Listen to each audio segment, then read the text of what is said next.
ఓం నమ శివాయ. జోగిని మాత అమ్మవారు ఆమె ప్రత్యేకత ఏమిటి? జాయ్ కొండ దేవత అమ్మవారు సమ్మక్క సారలమ్మ వన దేవత పరబ్రహ్మ పరమాత్మన మహాజగత్పతి సితిబలయ బ్రహ్మహరి అరాయ త్రిగుణాత్మమే సర్వగౌతిగామి దర్శ దత్తాత్రేయ నమసంతిని సిద్ధి కురు కురు కురు స్వ. ప్రజలందరికీ నమస్కారము. అయితే చాలామందికి అమ్మవారు ఒంటి మీదకి వస్తుంటుంది. ఆ అమ్మవారు వచ్చినప్పుడు కొన్ని కదలికలు, కొన్ని విధానాలు కొన్ని కనబడుతుంటాయి. అవి ఎందువల్ల వస్తుంటుంది? ఆమె వచ్చినా కూడా, ఒంటి మీదకి వచ్చినా కూడా మరి ఆమె ఎందుకు అని, ఆమె వల్ల మనకి ఏమిటి, విధానం ఏమిటి, ఆమె వస్తే మంచిదా లేకపోతే చెడుా అనేది చాలామందికి చాలా సందేహాలు ఉన్నాయి. ఆ అమ్మవారు రావటం అంటే, ఆ అమ్మవారు అనుగ్రహం ఉంటేనే ఆ అమ్మవారు వస్తుంది. మనకి అమ్మవారు రావాలి, మనకి కావాలి, అమ్మవారు మనకు ఉండాలి అని మనం ఎన్ని పూజలు చేసినా ఆమె రాదు. ఆ అమ్మవారు ఎవరికి రావాలి?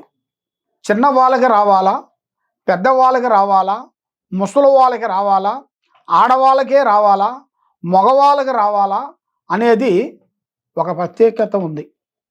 అయితే ఆడవాళ్ళు మగవాళ్ళు అనేది ఉండదు. ఎవరికైనా మానవ జన్మ అంటే ప్రతి ఒక్కరికి, ఆడవాళ్ళకి కానీ మగవాళ్ళకి కానీ, ఎవరంటే అందరికీ, చిన్న పిల్లగాడితో నుంచి 100 సంవత్సరాలు ఉన్న ముసలాయనకు కూడా ఆ అమ్మవారు అనేది వస్తుంటుంది. ఆ అమ్మవారు వచ్చినప్పుడు కొన్ని జాగ్రత్తలు తీసుకోవాలి. కొన్ని జాగ్రత్తలు అంటే, మనం తినే ఆహారము, పోయే విధానము, మనం ఉండే స్థానము. మనం ఉండే స్థానం అంటే మనం చేసే పూజలు, మనం నడిచే నడవడి, తర్వాత దానికి కొన్ని జాగ్రత్తలు కొన్ని మనం పాటించుకుంటూ పోతేనే ఆ అమ్మవారు మన మీదకి వచ్చింది కూడా ఆమె కరెక్ట్గా నిలబడిపోతుంది. మనలో ఆత్మలో శుద్ధి లేనిది మనం పౌడర్ రాసుకొని బొట్టు పెట్టుకున్నంత మాత్రంలో రాదు కదా. ముందు ఆత్మశుద్ధి కావాలి. ఆత్మశుద్ధి కావాలి అంటే మనకి ముఖ్యంగా మన మనస్సు, మన పని, ఫలానా పని చేయాలి, ఫలానా అమ్మవారిని మనం కొలవాలి, ఫలానా మనిషిని మనం కలవాలి, ఫలానా వస్తువు మనకి కావాలి అన్న ఒక నిగ్రహం అనేది మనలో ఉండాలి. ఫస్ట్ అది ఉంటేనే ఆ అమ్మవారు మనకి ఏదో ఒక రూపంలో మనకి కరుణిస్తుంది, మనల్ని కాపాడుతుంది. కాబట్టి చాలామందికి అమ్మవారు వచ్చిన వాళ్ళు కూడా కొన్ని పాటించుకోకుండా, దానికి కొన్ని విధానాలు కొన్ని ఉంటాయి. కొంత చనిపోయిన వాళ్ళు, కొంత కొన్ని శారీ ఫంక్షన్లు, కొన్ని దిన కార్యక్రమాలు, కొన్ని విధానాలు కొన్ని ఉంటాయి. దానికి ఆ విధానాలు ఉన్నప్పుడు ఆ ఇళ్ళకు పోయి మంచినీళ్ళు తాగటం కానీ, అక్కడ మనం భోజనం చేయటం కానీ, అలాంటివి చేసిన వెడల మనకి ఈ అమ్మవారు పవర్ అనేది మన మీదికి రాదు. ఎందువల్ల అంటే మనం దానికి కొన్ని పాటించాలి. ఆ అమ్మవారికి ఒక విధానం అనేది ఉంటుంది.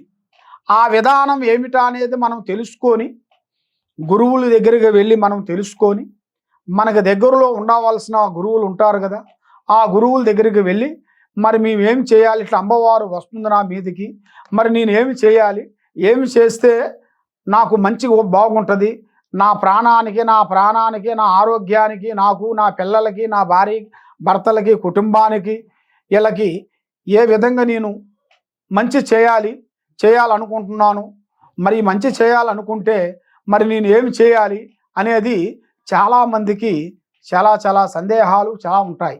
కాబట్టి మనకి దగ్గరలో ఉండాల్సిన గురువు దగ్గరికి వెళ్ళి ఏ విధంగా పాటించాలనేది మనం తెలుసుకొని దానికి ముందుకు పోతేనే మనకి చాలా వరకు బాగుంటుంది.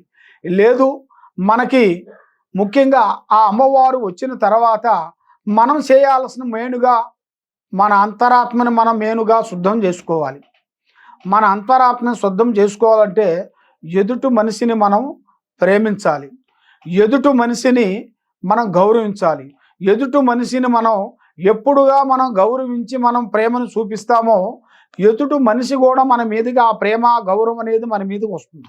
తర్వాత ఆ అమ్మవారు దయ అనేది మనకి ఎప్పుడూ ఉంటుంది. కాబట్టి మీరు ఆ అమ్మవారిని మీరు తప్పకుండా పూజించండి. మీకు మంచి శుభం జరుగుతుంది, జయప్రదం అనేది కలుగుతుంది. మీరు ఏమనుకుంటున్నారో, ఏమి చేయాలనుకుంటున్నారో ముందే మీ విషయాలని, మీ ఆలోచనల్ని, మీ పనులని, మీ విషయాలని ఎవరికి షేర్ చేసుకోవద్దండి. మీ విషయాలని, మీ పర్సనల్ విషయాలని మీకు ముఖ్యమైన వాళ్ళని షేర్ చేసుకోవాలి. కానీ అందరికి పబ్లిక్ చేసిన దానివల్ల మీకు కొన్ని లేనిపోయిన సమస్యలు కొన్ని ఎదురవుతాయి, కొన్ని సికాకుల్లో ఇబ్బందులు పడతారు. కాబట్టి అన్నిటికీ అందరూ బాగా ఉండాలని కోరుకుంటూ సర్వే జనా సుఖినో భవంతు. ఓం నమః శివాయ.